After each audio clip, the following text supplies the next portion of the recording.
ఇచ్చాడు కనుక నవదర్శనం అని మరొక అర్థం.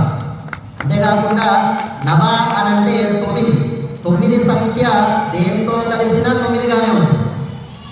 9 × 2 18, 2 + 1 9. ఇలా 9ని దేంతో కలిపినా 9గానే ఉన్నట్టుగానే రామచంద్రుడు కూడా జీవితంలో ఎటువంటి సమస్యలు వచ్చినా అదరకుండా బెదరకుండా చెదరకుండా కుదురుగా ఉండి తన వ్యక్తిత్వాన్ని మార్చుకోకుండా 9 సంఖ్యగా ఉంటాడు కనుక నవమి రోజు రాముడు ఉద్భవించాడు. అది త్రేతాయా ఆది నవదర్శనాన్ని ఇచ్చాడు స్వామి. ఇక ద్వాపర యుగంకి వచ్చేసరికి స్వామి అనుకున్నాడు, మరీ ఇలా మానవుడిలాగా గంభీరంగా నేను తెలియజేస్తే వీళ్ళెవరు వినట్లేదు, సరదాగా అందరితో కలిసిపోదాం అని అనుకొని ద్వాపరాయ బహిస్సదం బహిర్గతం అయిపోయాడు.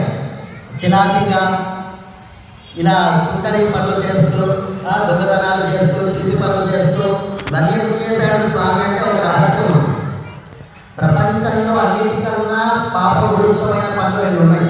ఒకటి జాగ్రత్తము, ఒకటి చూడటం.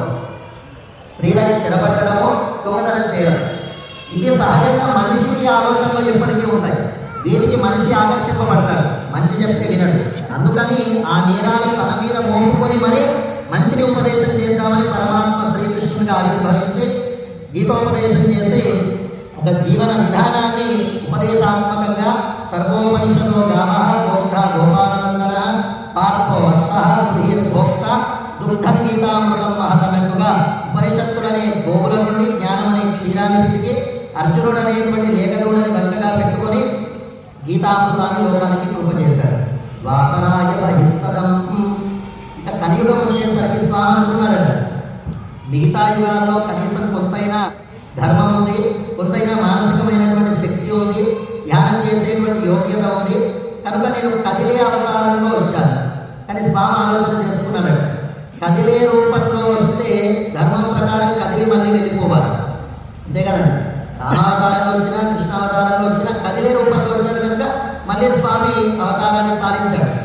కదిలే రూపంలో వస్తే మళ్ళీ కదిలి వెళ్ళిపోవాలి కనుక కదలని రూపంలో వచ్చి వీళ్ళని కదిలించాలి అని కలియుగంలో కలయే సభాస్థానం, కలియుగంలో ఒక స్థానములాగా అలా విగ్రహ రూపంలో అర్చా రూపంలో స్వామి ఏం చేసి తాను కదలకుండా ఉండి మనందరినీ మన హృదయాలను కదిలిస్తూ ఉన్నాడు, మనందరం కూడా ఉద్యోగించేటట్టుగా చేస్తూ ఉన్నాడు. తిరుమల క్షేత్రంలో మనం చూస్తూ ఉంటే ఏ వెంకటేశ్వర స్వామి యొక్క ఆలయాన్ని చూస్తున్నా తాను నిరంతరం నిల్చొనే ఉంటాడు. స్వామి నిల్చొని మనందరం హాయిగా కూర్చునేటట్టుగా, మనందరం హాయిగా పడుకునేటట్టుగా, మనందరం ప్రశాంతంగా ఉండేటట్టుగా మహానుభావుడు చేస్తూ ఉన్నాడు. కనుక అటువంటి స్వామి గురించి మాట్లాడుకోవడం అంటే ఎంత గొప్పది అంటే బోధన భాగవతంలో తెలియజేస్తారు.